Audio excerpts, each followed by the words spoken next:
Let's get into the conversation with the management at SBI Cards on the road to recovery now. We have joining us this morning Mr. Ashwini Kumar Tewari. Mr. Tewari, good to have you with us. Now, how big is the restructuring pile looking? What is it as a percentage of total receivables as well?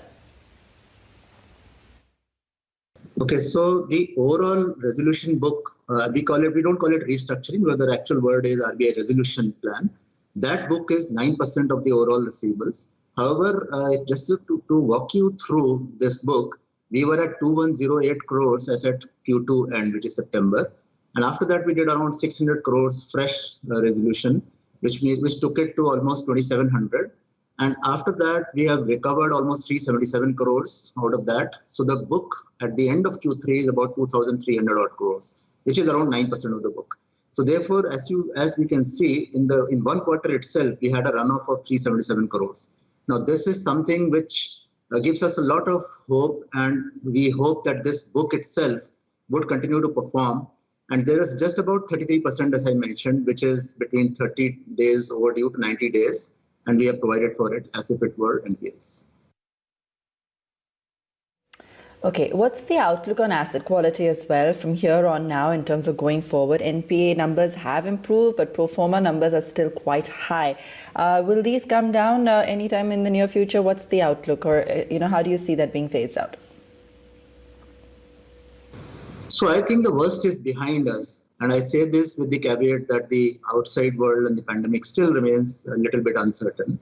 However, accounting for that, for us, as far as we are concerned, the moratorium book, and this is all part of the moratorium book, we have seen the worst of it. And the business as usual, which means the bookings we have done since April, that book is performing very well. In fact, its delinquency levels are lower than the pre-COVID levels.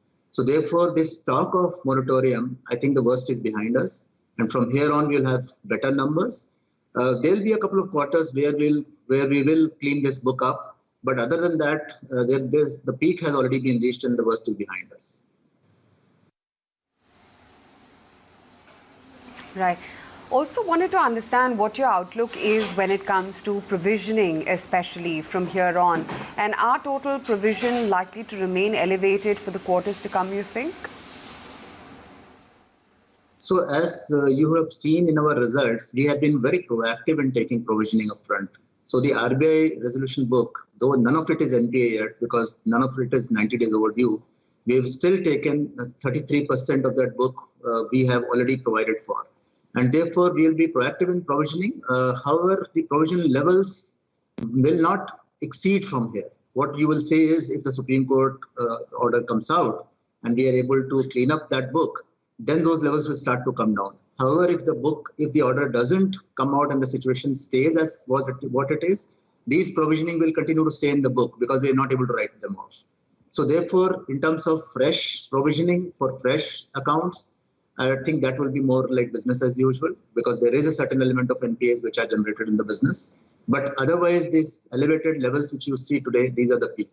We'll always start to come down from here on. Sure. Your parent, that's SBI, has infused about 450 crore rupees at a low rate of 6% for the next 5 years. What will be the proceeds used for, and why was this done now as opposed to later or earlier?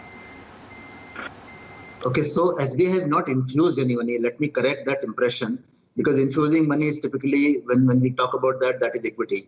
So this is basically debt which we raise from time to time. And here all players are invited, including SBI. And those who give us the best terms, including rate of interest, we give it to them. So it is not as if SBI has infused any money. It is at market rates and it is at arm's length. So this is just like any other financial institution which we might have borrowed from. It just so happens that SBI gave us the best deal and we borrowed from them.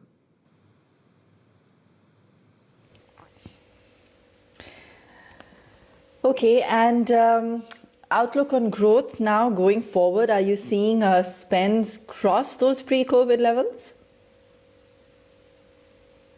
So I'm very happy to share with all the viewers that the growth has already returned back to normal. As you see in our numbers, our spends are higher than pre-COVID by almost 7%.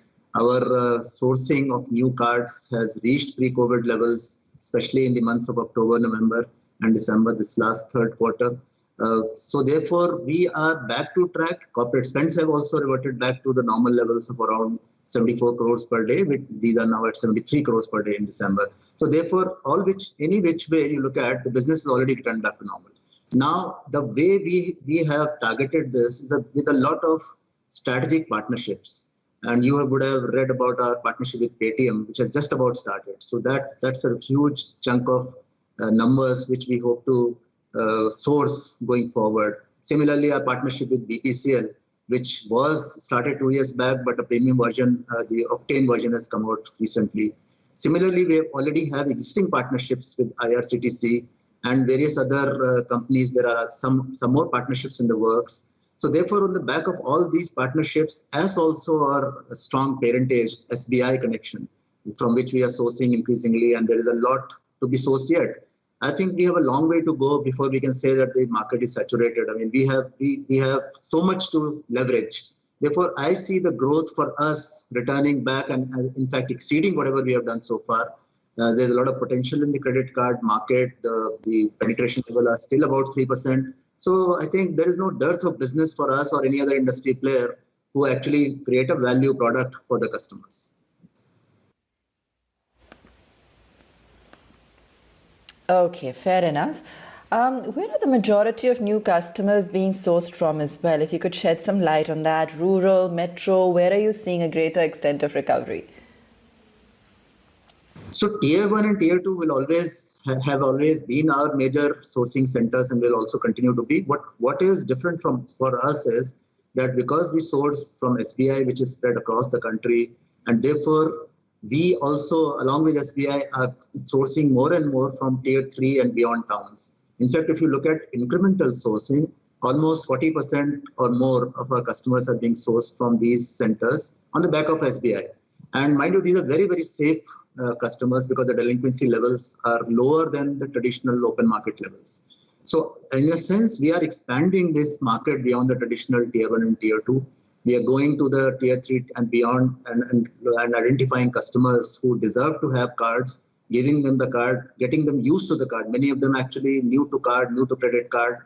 And we are bringing them all into this umbrella of the card, which is a value proposition product.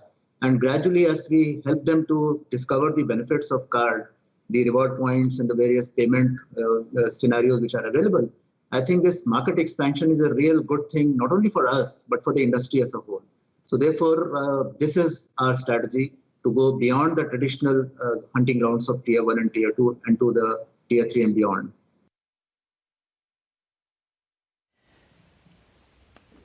All right. Thanks so much for joining us this morning and talking us through that. Good to get that perspective, Ashwini.